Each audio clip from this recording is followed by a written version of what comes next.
Assalamu alaikum. My today's topic is the poem on killing a tree for the students of class 9.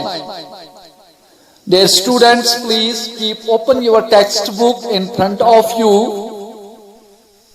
I am going to teach you the poem on killing a tree. Dear students, the poem on killing a tree is written by Jeev Patel. In this poem, the poet sensitizes the reader and highlights the fact that trees are living things. We can say that this poem is based on deforestation. The poet has written this poem on the cutting down of trees by human beings. The poet equates trees with humans to convey that trees should not be cut because destroying trees is just like killing a human being. And it's true. We all know that human beings can't live without oxygen. And we get this oxygen from the atmosphere. And the atmosphere gets this oxygen only when there are trees. If we cut down all the trees, we cannot get a sufficient amount of oxygen. And it's not possible for us to live on the earth. So the poet has rightly said that destroying trees is just like killing a human being. A tree does not die by merely cutting because it regrows from where it is cut. जब हम किसी tree को काटते हैं और अगर हमने उस ट्री के उस जड़ को या उस स्टेम को या उसके उस मतलब जो जमीन में उसके रूट्स रह जाते हैं उनको ऐसे ही छोड़ दिया, if it has to be destroyed, then it has to be uprooted. If we want to cut down a tree, if we want to kill a tree, then we have to uproot it from earth. Dear students, before discussing other important things, let's know something about the poet of this poem. As I already mentioned that this very important poem is written by Jeev Patel. Jeev Patel was born in 1940. He is an important presence in the history of modern Indian poetry in English. Jeev Patel is not only a poet but also a playwright and painter. He is well known as a doctor by profession. He has written 3 books of poetry. How do you withstand body and mirroring, 3 plays, Princes, Savaxa and Mr. Bahram, and held several exhibitions of his paintings in India and abroad. He lives in Mumbai. The poet held his first show in Mumbai in 1966 and went on to have several major exhibitions in India and abroad. Jeev Patel participated in the Menton Biennale, France in 1976, India, Myth and Reality, Oxford in 1982, Contemporary Indian Art, Royal Academy, London 1982. Their students. In this poem, the poet Jeev Patel conveys us that growth of a tree is a long process, but killing of a tree is a longer process. In this poem, the poet says that it's not easy to kill a tree. By cutting down a tree, we cannot say that we have killed the tree. If we want to kill a tree, we have to uproot it from the soil. The poem contains words, images that are suggestive of this violence. Dear students, now let's read the poem. It takes much time to kill a tree, not a simple jab of the knife will do it. It has grown, slowly consuming the earth, rising out of it, feeding upon its crust, absorbing years of sunlight, air, water, and out of its leprous hide, supporting leaves. Dear students, the word jab means sudden rough blow. Another word that's used in these lines is leprous hide. Leprous hide means discolored bark. In these lines, the poet Jeev Patel says that a simple cut does not destroy a tree. A tree grows gradually. It's rooted in the soil. A tree takes nutrition from the soil to grow into a big tree. The tree is firmly bound with the soil. It takes in sunlight, water and air to grow into a strong trunk and have numerous leaves. It takes much time to kill a tree. एक tree को मारने में, खत्म करने में बहुत वक्त लगता है. ये किसी चाकू या किसी दूसरे टूल, किसी दूसरे हथियार का कोई आसान काम नहीं है, क्योंकि ये ट्री जो है ये बड़ा हो जाता है कैसे, आहिस्ता आहिस्ता कंज्यूम करता है, हासिल करता है जमीन से, और ये जमीन से निकलता है, ये जमीन के क्रस्ट से, अर्थ के क्रस्ट से निकलता है और एब्जॉर्ब करता है, जज्ब करता है सालों की रोशनी, सूरज की रोशनी, हवा, पानी, और इसकी जो हाइड होती है, हाइड मीन्स डिस्कलर्ड bark, जो bark होती है, सपोर्टिंग लीव्स, वहां बहुत सारे लीव्स निकल आते हैं. So hack and chop, but this alone won't do it. Not so much pain will do it. The bleeding bark will heal, and from close to the ground will rise colored green twigs, miniature boughs, which if unchecked will expand again to form a size.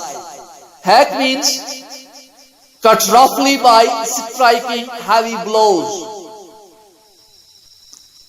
Humans cut and chop the bark of trees into many pieces, but that's not sufficient to destroy the tree. The point of the tree which gets cut gives out sap just like a human being bleeds.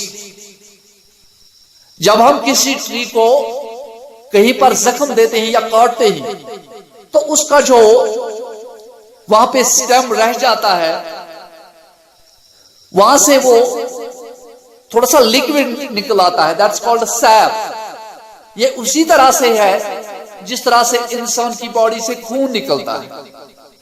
In this point the poet compares human beings to trees, or we can say that he compares trees to human beings. He means to say that both human beings and trees are living.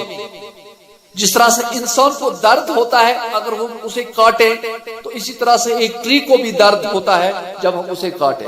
इंसान को जख्म दे तो खून निकलता है, tree को जख्म दे तो वहां से सैप निकलता है।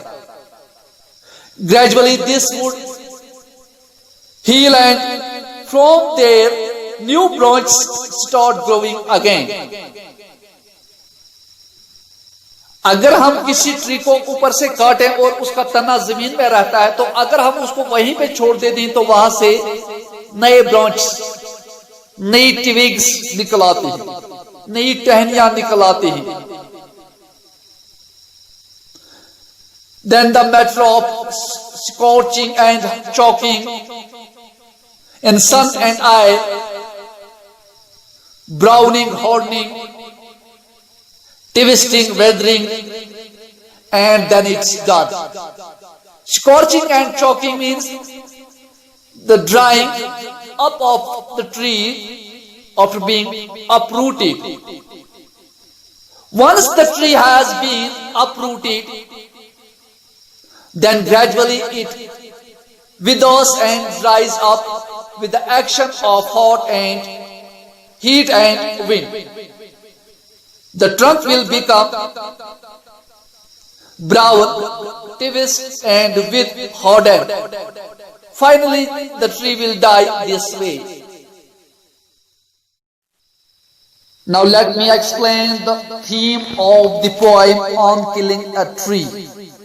Dear students, on killing a tree is a criticism of human carelessness and cruelty and chopping down trees for agriculture, urbanization and industrialization. Apparently the poem reads like a how to do manual of killing a tree, but actually it's a passionate appeal not to cut trees. The poem also appeals the sturdiness and resilience of trees, and that they take all kinds of attacks and wounds in their stride but refuse to die. This may be wounded, scared or maimed, but they bounce back into life by healing themselves in due course of time. One wonders if human beings can ever have that kind of attitude to life. Dear students, जब हम poem को पढ़ते हैं तो हमें ऐसा लगता है कि इसमें शायर हमें सिखाता है कि कैसे आप एक ट्री को डिस्ट्रॉय करो, but it's not like that. It's a criticism on human beings. ये हमारे ऊपर एक तनकीद है. और दूसरी बात, यहां पे एक और बात भी है कि हमें शायर बताना चाहता है कि हम ट्रीज जो ही ये हमसे किसी लिहाज में मजबूत है, क्योंकि हम ट्रीज को काटते ही हम उसके जो बाकी हिस्से होते हैं शौक वगैरह उसको काटते हैं, लेकिन ट्रीज नए शौकों को जन्म देता है। अगर हम ट्री को काटते हैं तो उसका जो तन्ना जमीन में रहता है वहां से नया ट्री बन सकता है। और ये क्वालिटी, ये सलाहियत हम इंसानों में मौजूद नहीं है। अगर हम जिस्म का कोई पार्ट काट देते हैं तो नया पार्ट वहां पे नहीं बनता है, नहीं उगता है, लेकिन प्लांट्स में ये क्वालिटी है। तो हम कह सकते हैं कि प्लांट्स इतने मजबूत हैं कि वो ये सारी चीजें बर्दाश्त करता है और जिंदगी से मुंह नहीं मोड़ता है। Now let's discuss the literary device that have been used in the poem by the poet. First one is, no rhyme scheme is there in the poem. It's written in free verse. There is no rhyme or rhythm. इस poem में न rhyme है न rhythm है. So we can say that this poem is a free verse. Second poetic device used in this poem is enjambment. Enjambment means when one sentence continues into two or more lines. जब एक ही sentence दो या उससे ज्यादा लाइनों तक continue रहता है। फॉर एग्जाम्पल हम इस पोएम में देख सकते हैं, Not a simple jab of the knife will do it. It has grown slowly consuming the earth. ये पूरा जो सेंटेंस है, पूरी जो लाइन है, यहां पर 3 लाइनों में दिखाई गई है। या दूसरी जगह पर लिखा हुआ है, Rising out of it, feeding upon its crust, absorbing years of sunlight, air, water, and out of its leprous hide, uprooting leaves. 3-4 लाइनों में ये 5 लाइनों में ये एक ही लाइन जो कि मीनिंग के लिहाज से एक ही लाइन है, लेकिन यहां पर 5 लाइनों में दी हुई है। तो और भी एग्जांपल्स हैं इस पोएटिक डिवाइस की। थर्ड पोएटिक डिवाइस जो है, दैट्स मेटाफर, इनडायरेक्ट कंपैरिजन। इसमें इनडायरेक्ट कंपैरिजन है, यानी कि कंपेयर किया गया है इनडायरेक्टली। जैसे कि लेप्रस हाइड। लेप्रस हाइड का मतलब यहां पे है the uneven colour of the surface of the trunk of a tree is compared to the skin of a person suffering from leprosy. Leprosy एक तरह की डिजीज है। और दूसरी जगह पर है bleeding bog, the sap coming out of tree where it is cut is compared to the bleeding from the wound in a human's body. इनकी जो ब्लीडिंग बॉक है एक ट्री की, उसको कंपेयर किया गया है इंसान के उस बॉडी पार्ट से जिसको हम कट करते हैं, वहां से खून निकलता है। Fourth poetic device is alliteration. Alliteration means repetition of a consonant sound in 2 or more closely places words. Bleeding bob, इनके दोनों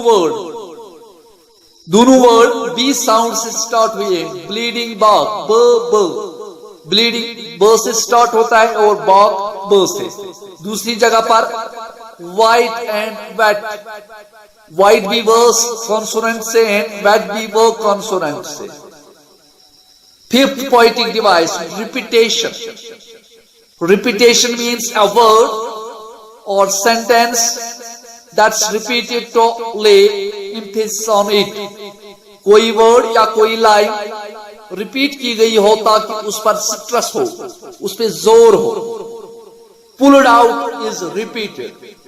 In this poem, the phrase or phrasal verb pulled out has been repeated. So this is enough for today. We will talk about the exercise that's given at the end of this poem in next video. So Khuda Hafiz.